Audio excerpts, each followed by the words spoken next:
Hello, আসসালামু আলাইকুম viewers. একটি নতুন ভিডিও নিয়ে আপনাদের সামনে উপস্থিত হলাম।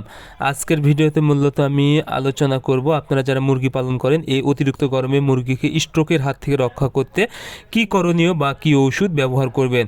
আপনারা যারা লেয়ার, সোনালী, ব্রয়লার বা যে কোনো ধরনের মুরগি পালন করে থাকেন, আপনারা এই অতিরিক্ত গরমে মুরগিকে সুস্থ রাখতে এবং স্ট্রোকের হাত থেকে রক্ষা করতে অবশ্যই কিছু ওষুধ জরুরি ভিত্তিতে ব্যবহার করতে হবে। কারণ বিশেষ করে ব্রয়লার এবং ডিম দেওয়া লেয়ার মুরগি কিন্তু অতিরিক্ত গরমে প্রচণ্ড হারে স্ট্রোক করে মারা যায়।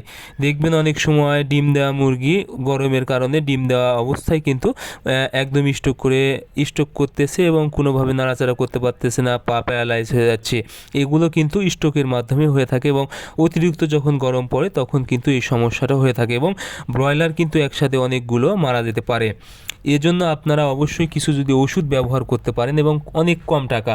দেখেন, আপনারা যখন পানি করবেন, অর্থাৎ 10টা এবং 11টার দিকে যে পানিটা করবেন ওই পানিতে আপনারা স্যালাইন দিবেন, অরালাইট স্যালাইন অথবা রেনাসি, যে কোনো একটা ব্যবহার করবেন 1 গ্রাম 1 লিটার পানিতে। স্যালাইন মূলত মুরগির যখন পাতলা পায়খানা হবে গরমের জন্য তা ঠিক করবে এবং রেনাসি মুরগির শরীরের রোগ প্রতিরোধ ক্ষমতা বৃদ্ধি করবে এবং গরমের যে এনার্জি দরকার তা কিন্তু এই রেনাসি দিবে এবং স্ট্রোকের হাত থেকে রক্ষা করবে। এবং আপনারা এর পরবর্তীতে 2টা বা 3টার সময় যে পানিটা করবেন সেটাতে আপনারা হাইড্রোসল ব্যবহার করবেন 1 মিলি 2 লিটার পানিতে। এই হাইড্রোসল কিন্তু স্ট্রোকের জন্য অনেক ভালো কাজ করে থাকে। এজন্য মুরগিকে স্ট্রোকের হাত থেকে রক্ষা করতে এই ওষুধটা যদি আপনারা ব্যবহার করতে পারেন, আশা করি আপনাদের একটি মুরগিও স্ট্রোক করে মারা যাবে না। এই ওষুধটা অনেক ভালো কাজ করে স্ট্রোকের জন্যে। আর অবশ্যই একবেলা ওরালাইট এবং রেনাসি ব্যবহার করবেন, এগুলো ওষুধের দাম অনেক কম।